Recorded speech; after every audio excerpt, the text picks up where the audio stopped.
వందనాలు.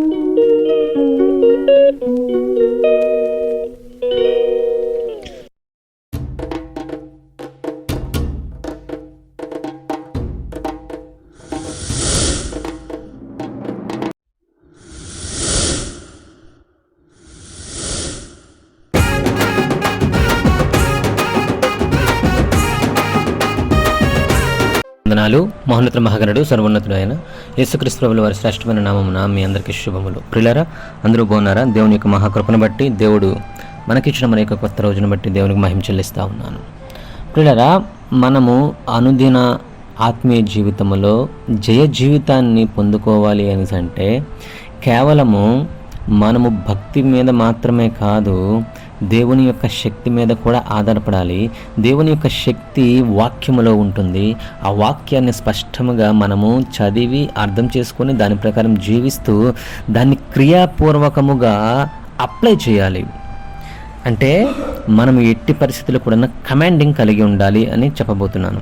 ప్రియ సహోదరి సహోదరులారా, మనం కమాండింగ్ చేయకపోతే కొన్ని పనులు కావు.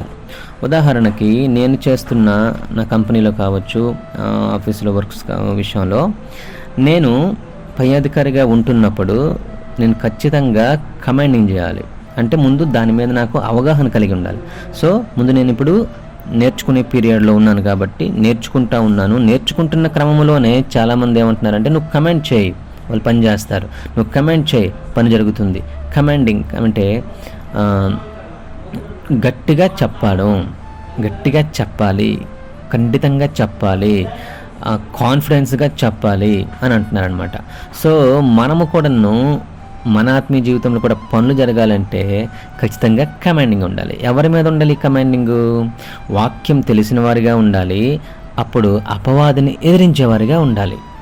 ఈ కమాండింగ్ ఎవరి మీద అండి? అపవాదిని ఎదిరించాలి. సో ఎప్పుడైతే మనం అపవాదిని ఎదిరించేవారిగా, వాక్యం తెలుసుకునేవారిగా, మన శక్తిని, మన సామర్థ్యాన్ని మనం తెలుసుకున్నవారిగా ఉన్నప్పుడు ఖచ్చితంగా అపవాదిని మనం కమాండ్ చేయగలం. పో ఎక్కడి నుంచి, నాకు పాపానికి ఏ సంబంధం లేదు, నేను పాపానికి చెందినవాడిని కాదు, నేను క్రీస్తు రాయబారిని, నేను క్రీస్తు ప్రభుల వారి బిడ్డను అని చెప్పి మనము అన్ని విషయాలలో ఎల్లవేళలా కూడాను మనం వాక్యానుసారంగా జీవించడానికి ప్రయత్నం చేసే క్రమంలో ధైర్యం కలిగి, విశ్వాసము కలిగి, నాకు శక్తినిచ్చాడు దేవుడు, సర్వాంగ కవచం ఇచ్చాడు దేవుడు, రక్షణ స్థిరస్థానాన్ని ఇచ్చాడు దేవుడు, నేను వాక్యంతో యుద్ధం చేయాలి, నేను వాక్యముతో అపవాదిని జయించాలి, నేను వాక్యముతో అపవాదిని బెదిరించి నా యుద్ధ నుంచి గద్దించాలి అని ఎప్పుడైతే స్థిరమైన, బలమైన, దృఢమైన విశ్వాసముతో ముందుకు సాగగలుగుతావో, ముందుకు సాగడానికి ప్రయత్నం చేస్తావో, అప్పుడు నువ్వు జయ జీవితాన్ని పొందుకోగలుగుతావు. అందుకనే యాకోబు చాలా చక్కగా చెప్తా ఉన్నారు చూడండి. యేసుక్రీస్తు ప్రభుల వారి యొక్క సహోదరుడు 4వ అధ్యాయంలో 7-10 వచనాలు. కాబట్టి దేవునికి లోబడి ఉండుడి. అయితే మొదట మనం దేవునికి లోబడి ఉండినప్పుడు అపవాదిని ఎదిరించగలం. తర్వాత చూడండి, అపవాదిని ఎదిరించుడి, బ్రాకెట్లో సాతాను అని ఉంది. అప్పుడు వాడు మీ యొద్ద నుండి పారిపోవును. వాడంతవరకు మన ముందు శోధనలు పెడతాడు, మనకు నచ్చినవి పెడతాడు, దేవుడిని తప్పించడానికి ప్రయత్నం చేస్తాడు. కానీ మనం గద్దించినప్పుడు మన యొద్ద నుండి పారిపోతాడు. అప్పుడు దేవుని యొద్దకు రండి, అప్పుడు ఆయన మీ యొద్దకు వచ్చును. మనము దేవుని యొద్దకి వెళ్తూ, ఆయన దగ్గరే ఉంటూ, ఆయన కృపలో ముందుకు సాగినట్లయితే ఆయన మనతో పాటు ఉంటాను అని ఇక్కడ మనకు వాగ్దానం ఇస్తూ ఉన్నాడు. అప్పుడు ఆయన మీ యొద్దకు వచ్చును. పాపులారా, మీ చేతులను శుభ్రం చేసుకునుడి. అంటే ఇక్కడ మన క్రియలను శుభ్రం చేసుకోవాలి. ద్విమనస్కులారా, మీ హృదయములను పరిశుద్ధపరచుకొనుడి. మన హృదయాన్ని శుద్ధీకరించుకొని హృదయంలో క్రీస్తు ప్రభుల వారిని ప్రతిష్ఠించుకోవాలి. ఎప్పుడైతే మనం పరిశుద్ధంగా మన హృదయాన్ని కాపాడుకుంటామో, హృదయంలోకి దేవుణ్ణి ఆహ్వానిస్తామో, అప్పుడు వ్యాకులపడుడి. అంటే ఏ విధంగా?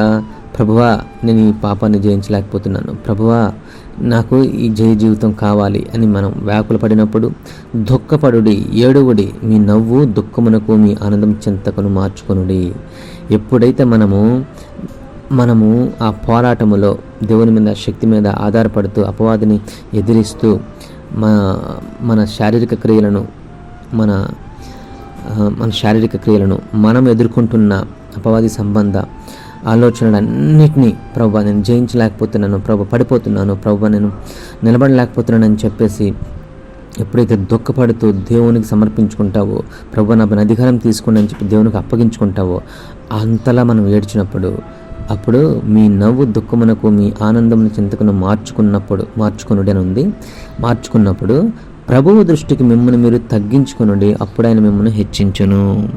ఎప్పుడైతే మనము మన వల్ల కాదని చెప్పి సరెండర్ అవుతామో, నా వల్ల కాదు ప్రభు, నాకు నువ్వే లేపాలి ప్రభు, నాకు నువ్వే లేవనెత్తాలి ప్రభు, నాకు నువ్వే జయాన్ని ఇవ్వాలి ప్రభు, నాకు నువ్వే చేతులు పట్టుకుని నడిపించాలి ప్రభు, నాకు నువ్వే జ్ఞానం ఇవ్వాలి ప్రభు, నువ్వే నాకు ఆధారం ప్రభు అని చెప్పి మనం దేవునికి సరెండర్ అయిపోయినప్పుడు, ఆయన మీద ఆధారపడినప్పుడు, మనల్ని మనం తగ్గించుకున్నప్పుడు, అప్పుడు మనల్ని ఆయన హెచ్చించడానికి సిద్ధంగా ఉన్నాడు. అప్పుడు ఆయన మనలను చూడండి, అప్పుడు ఆయన మిమ్మల్ని హెచ్చించును అని ఉంది. అంటే ఏ విధంగా?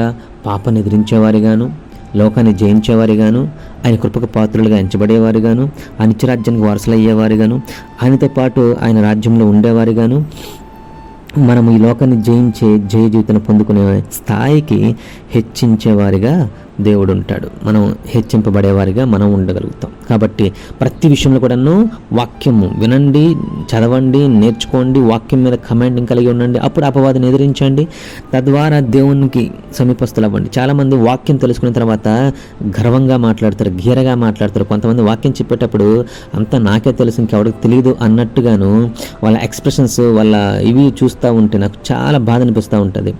ఎందుకంటే వాక్యం దేవుడు నేర్చుకునే అవకాశం ఇచ్చాడు కాబట్టి, నేర్పించాడు కాబట్టి, నీకు దాని మీద జ్ఞాపశక్తిని ఇచ్చాడు కాబట్టి నువ్వు దాన్ని బట్టి గర్వపడతా ఉన్నావు.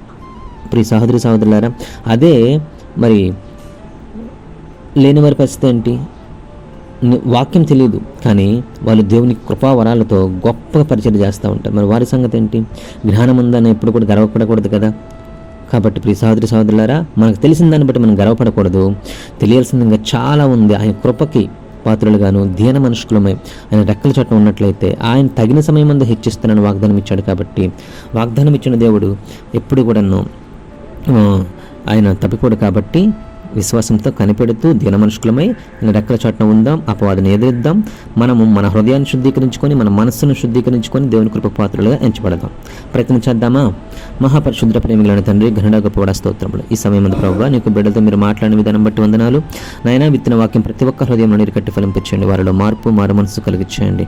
ముఖ్యంగా నాయనా, మా అందరిలో ప్రభు అపవాదిని ఎదిరించే శక్తిని, వాక్యపు శక్తిని, మీ యొక్క కృపను, అలాగే నాయనా మరి మీ యందు స్థిరముగా ఉండే ధన్యతను మాకు అనుగ్రహించమని, మీ కృపలో వర్ధిల్లచేయమని నాయన, మీరు హెచ్చించే వరకు నాయన, మీరు హెచ్చించిన తర్వాత కూడా దిన మనుషులు మేము మీరు రెక్కల చాటును మరుగు నుండి కృప చూపించమని యేసు నామమున అడిగి వేడుకొనుచున్నాను పరమ తండ్రి. ఆమేన్, ఆమేన్, ఆమేన్. అందరికీ వందనాలు. May God bless you. Have a blessed day.